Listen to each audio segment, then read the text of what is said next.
Thank you very much, Madam Chairman. Obviously, two of my favorite members, and because I've worked for both of them at different times and still do today, obviously, with our chairman. And we had a very spirited debate and discussion about this today. But I want to offer to my colleagues on this committee my perspective here, since the lion's share of this money actually moves through the subcommittee that I'm privileged to chair. This really isn't a debate about Zika. This is a debate about whether you pay for Zika or you just add it to the national credit card. That's really what's at issue here. The administration was directed, and by the way, that money for Ebola was not just for Ebola. If you go back and look at, let's say, it says, and other biomedical emergencies. So it's actually being used for exactly what it was supposed to be used for. And at the time we responded, when they first talked about the emergency, the chairman said, go now, spend now. You've got the money. It's not just for Ebola. You can legally move it now, then we'll work with you. If there's some shortfall in Ebola later, and remember that money is over years, not over months, it's going to be spent over multiple years, then we'll work with you. But the administration itself, to be fair, had already started to move money out of that fund.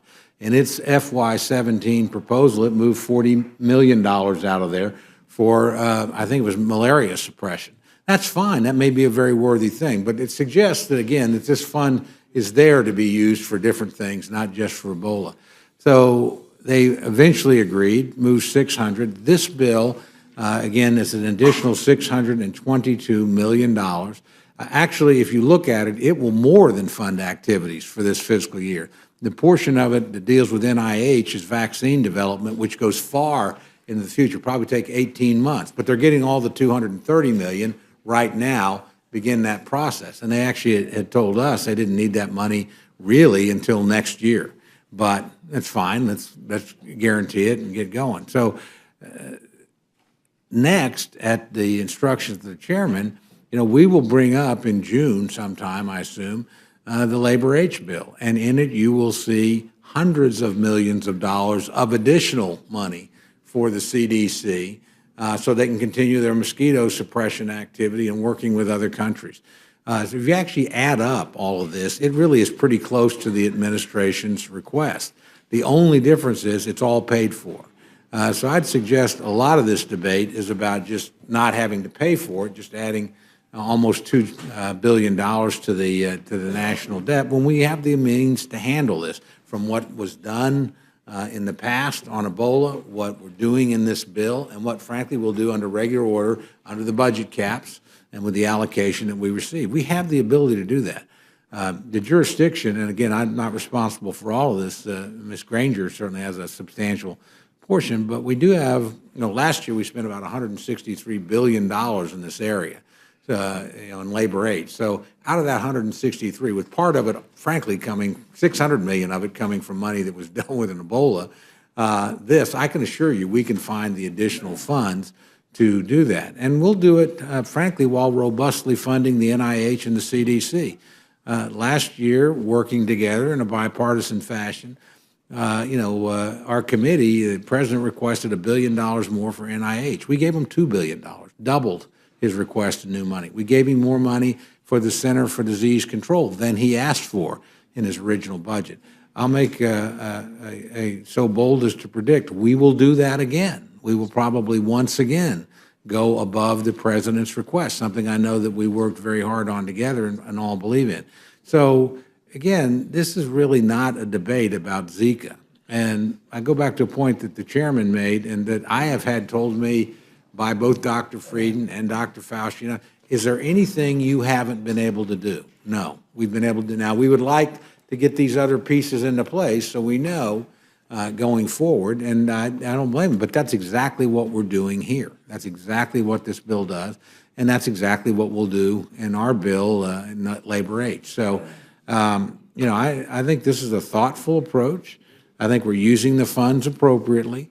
Again, the money coming out of the Ebola fund, if it needs to be replaced, and we don't know yet if it will, there's still, as the chairman pointed out, $2 billion there, but that was to be spent over multiple years. So we could literally replace that in the next year's bill. So I think, Chairman, you're to be commended because I think rather than get stampeded and add $2 billion to the national debt. You said, no, let's step back and look at this. Let's use the funds we have. Let's operate within the current allocations that we have, but let's make sure that this is priority number one. We get everything. So, well, Chairman, I certainly yield the chairman. You know, we've just assumed all along, or said all along, that most of the monies that we're talking about in this bill are leftover Ebola monies. That's just not necessarily so. Some 270 million of it is non-emergency discretionary appropriations in what's called the non-recurring expense fund of the Department of Health and Human Services. It's a kitty that's been laying there for years and added to as time passed. So we take 270 million of that money, and then 352.1 of Ebola leftover money. Number two, the Ebola rescission doesn't specify the accounts that have to be rescinded. We leave that to the administration. They will have discretion to determine which accounts can best be tapped during 2016 without jeopardizing preparedness for other global health concerns that may arise. And we could backfill in your bill and others next year if we have to, if we need to. So we think this is eminently fair and balanced and responsible. Well, I obviously share your opinion, and you may have mentioned this in your comments. I had to step out for just a moment, but probably not. You probably too much. You know, we just came back on a CODEL, which the chairman led, where we stopped at a naval research station in Peru that we've maintained there since the 1940s, I think, to look at tropical diseases. They're already looking at Zika. And we're doing great work. And then we went to Brazil, the epicenter, met with the Center for Disease Control people there. I dare say you've probably spent more time on this than anybody in the Congress of the United States. I don't know anybody else that's traveled to the affected region, sat down and talked with our people on the ground, and obviously interacted with our experts at NIH. And the gentleman of you, and we learned on that trip from the Brazilian government that they now have deployed some 22,000 soldiers to help people in their homes get rid of mosquitoes. Yeah. Because these mosquitoes apparently are sort of homebodies. They don't much leave the house, and they can breed on a cup of water. It's one of the things that makes, as you know better than I do, makes spraying so difficult, because you literally have to be in the home. They tend to live in homes, and you know, it's a lot of this really is educational. But anyway, I will yield back, because I suspect I'll have the opportunity to talk about this later. But I am assured that, number one, the administration's had the resources to this point to do everything they've wanted to do. That this bill will give them that for the rest of the fiscal year, and frankly beyond, if you look at particular elements of it. And I can assure you know, my colleagues on this committee, at the instruction of the chairman, we will have very substantial additional funds in the FY17 bill. I'm sure that's true, obviously, in the state and foreign ops bill as well. So when you total up the money, it sure looks awful close to what the president has proposed. The difference is it's all paid for. And I think that's the rub. And we do it in installment payments. Absolutely. 3 different installments. So anyway, yeah, I certainly give my friend whatever opportunity she'd care to respond. Well, thank you. First of all, as you know, we've worked together for a long time, and I have enormous respect for the distinguished chairman of the Labor, Health, Human Service Bill and the chairman of the entire committee. And I know you are sincerely focused on the huge range of responsibilities you have on that committee. And I certainly have applauded the $2 billion at the NIH, but you and I know how difficult it is for the National Institutes of Health to ensure that young people continue to go into that business, because they still cannot respond. And I'm sure Ms. Slaughter would know the exact number to all the submissions to the NIH for funding. And I remember very clearly, because I was there afterwards and talking to some researchers before, when the government was shut down, those labs were closed. And so when you think of the whole range of illnesses for which the NIH is doing research not to fund adequately, and what a disaster that was, is just irresponsible. And I want to say, first of all, on the National Institutes of Health, and then I'll get back to Zika, I was part of the committee, Labor HHS, when John Porter was chair, and in 1998, we doubled the money for the National Institutes of Health. You can be an even greater hero if you do that again. Well, you've opened the door for an interesting discussion. If you'd indulge me for just a minute. Of course, I remember that was under a Republican speaker and Republican conference that happened. And it was, I think and it's it important was to bipartisan, note, but it was. But John Porter did it as a Republican. He did it because Newt Gingrich let him do it, and his Well- chairman let him do it. Yeah, no, that's true. I mean, look, Speaker Gingrich, you can have your disagreements. He's has written multiple things. I just saw him last night, in fact. We talked about it. But to your point, we've actually had discussions, well, a couple of points, and I want to commend you on this, but as you know, in the president's budget, he cut $1 billion of discretionary money out of the NIH and substituted 1.8 of mandatory, where we have no jurisdiction. We can't do that. I mean, that's not our jurisdiction. So he put our achievement, I think, at some risk. And in a bipartisan way, as you recall, we both pushed back, said that's not going to happen. And compliment my ranking member, Ms. DeLauro, on that as well. She felt very strongly. So, you know, the president has been, frankly, less than fully supportive here, in my opinion. But on the point of doubling, you know, Roy Blunt, Senator Blunt, who chairs this committee on the other side, made a wise observation to me once. He said, you know, Tom, I lived through that before when we doubled. And we set that as the goal, and it was a mistake because then you stop. Once you reach the goal, and we stopped for about a dozen years. And in that period, we did slide back. We were funding 1 out of every 3 research applications in 2003. It was 1 out of 6 the last year. With the addition that working together we got there, I talked to Dr. Collins, the head of the NIH, and I said, how are we doing now? I said, we're 1 out of 5. So we made material progress. Now, again, we'll build on, we will deal with the Zika issue and build on that again. We'll put more money than the president proposed again. But I think long-term, what you want to do, this year is actually more important than last year because you want to get back to that steady pattern of predictable increases.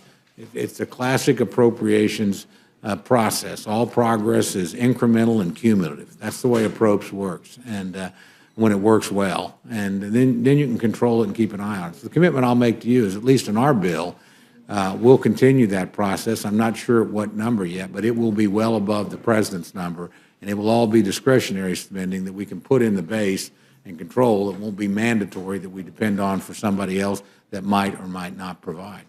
Well, let me just say, with enormous respect for our distinguished chairman of the committee, I look forward to working with you to continue that important investment in research at the National Institutes of Health. We attended some sessions for about 4 hours, and I know we share the real excitement with what they're doing. And in fact, when the president was talking about the moonshot, and he put Vice President Biden in charge of it, I frankly didn't think that was enough for a moonshot because we are on the precipice of all kinds of precision research and individualized research. And when you visit the NIH, as you and I did, you see the remarkable recoveries. We saw that case with melanoma, and we wish him well. He wasn't totally recovered. But in any event, now that we had this lovely discussion about the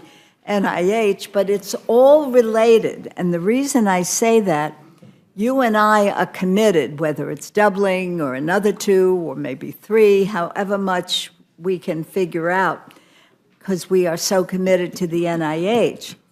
But when we're talking about offsets historically, since I've been in the Congress, when there are huge emergencies, usually the demand for offsets is not part of the deal. And in my discussions with Dr. Fauci and Dr. Frieden and others who are working on Zika, this is a real scare, frankly. No, And so my point, and I'll turn it back to the distinguished chair, my point is, if at the analysis of a Dr. Friedman and of Dr. Fauci and all those who were part of that decision, when the president requests the 1.9, you have to plan. You know what they do at the NIH. You have to plan ahead. If you're working on a vaccine, you can't say, well, I'm going to get another billion or another $500,000 next year, and who knows what's going to happen in 2017. We're living in such an unstable world, it's pretty scary stuff. So my point is, with great respect for your analysis, and let's keep increasing the money for the NIH, I do have respect for Dr. Fauci and Dr. Friedman, and when they are saying the money we're requesting is not extra, this isn't extra money. This is money that we need to plan for now so we can achieve our goal. Now, if we're all lucky, maybe they'll get rid of Zika in a year. Maybe they'll get rid of 2 years. Unfortunately, maybe dengue and other diseases in that region of the world could even increase, and we don't know. But I am just sending to you and to this distinguished committee the president's request, asking for the president's request, because I think it was rooted in the scientific expertise of those who were putting the package together. If the gentlelady will Chairman. yield. I will always yield to the chair. I think what we're saying to you, the chairman and I, we're going to give you just about every penny that he requested, except we're going to do it in 3 installments. One is the money that we forced them to take from Ebola, the 589, a couple of months ago. The second installment is this bill, the 622. Then the chairman is telling you, for fiscal 17, he's going to put in hundreds of millions, at least, in the regular bill. And you're going to wind up getting essentially what the president requested, except it's responsible, and it can't be used for anything else. It's limited to Zika, and it's guaranteed. I don't know why they don't take that deal and run. You persuaded me, Mr. Chairman. But, you know, good plans require good budgets. And it'd be great if you could just, you know, wish for $2 billion and get it automatically, no questions asked. What administration wouldn't want a deal like that? And you don't have to pay for it, so you don't have to make any other choice, any other place in the budget. Well, I agree it is an emergency, but it's an ongoing emergency. And it's one where to date, they've had every dollar that they've needed and asked for to do everything they've wanted to do. What this does is assure that continues through the rest of the fiscal year, and frankly, a little bit and well beyond in some areas. And then we'll add to that. But again, that tells me this isn't really about Zika. I don't think the disagreement is. The disagreement, because we're funding it about the level you want it funded with the monies that have been committed or getting ready to be committed and that we've committed to doing next year. It's about having to pay for Zika. And if it's as important, and I think it is as important as they say, then it's worth paying for. And while I think every part of the budget on my subcommittee is important and every dollar is precious, I don't think they're all equally important. I can assure you there are things of lesser importance than Zika that we could agree we either delay or don't do maybe as much of an increase as you wanted here so that this gets taken care of, but we do it in a way that we don't add to the national debt. And that's an eminently achievable task. And if this were Sandy, if this were an $80 billion type of challenge where I supported my friend, I would look at it differently. It's not. It's a smaller challenge. And it's frankly one that's probably best met incrementally, because we'll learn more about it as we go along. These numbers could go up. We know in the case of Ebola, honestly, we may well have overcommitted. That's why they added that language and other infectious diseases, so that we could move it if something else comes. And we were committing for a long time. If you had an emergency, you know, I would actually argue that money is being used exactly as it was intended. It wasn't fenced in and said this is only for Ebola for all time. For Ebola and other infectious diseases for a number of years, and now a portion of it's being redirected. It doesn't mean Ebola will be underfunded in any way, shape, or form. There's still unobligated money there now that'll carry them for the next couple of years. Mr. Chairman, you make such a good point. And I know that you know that a Dr. Fauci or Dr. Frieden or the other experts are not going to pour money down the drain. So what I don't understand, if at this point their analysis is they need $1.9 billion committed up front, I'm sure if they solve the problem after they've spent $1 billion, they'd be delighted to use the other. I'm sure they'd be delighted to use it. I doubt they'd knock on the door and say, here's some back we didn't I'm sure need. there are other worthwhile causes, but as I understand it, when you're planning ahead, and if you are looking at vaccines and treatments and health support systems around the world, mosquito control, et cetera, you want that commitment up front. And that's really where we disagree. We do, although they have the commitment. They had the commitment from the very Not day. in law. Yes, they did. They had the commitment from the very day that the speaker, excuse me, the chairman wrote them and said, you got this money, spend this money, we'll work with you. And we have every step of the way. And we've had these conversations with them too. I mean, I think they don't care whether it's emergency funding or regular funding. That's immaterial to them. It's not immaterial here, and it's not immaterial to the bottom line budget for the United States. But they've got the chairman's commitment. He's demonstrated. He's demonstrating with this bill. We'll demonstrate it again, a little bit later in June when we unveil our bill. But the money will be there. I've taken way too much time. Sorry, but you have a little preview of the debate we had this morning. So with that, I yield back, Madam Chairman.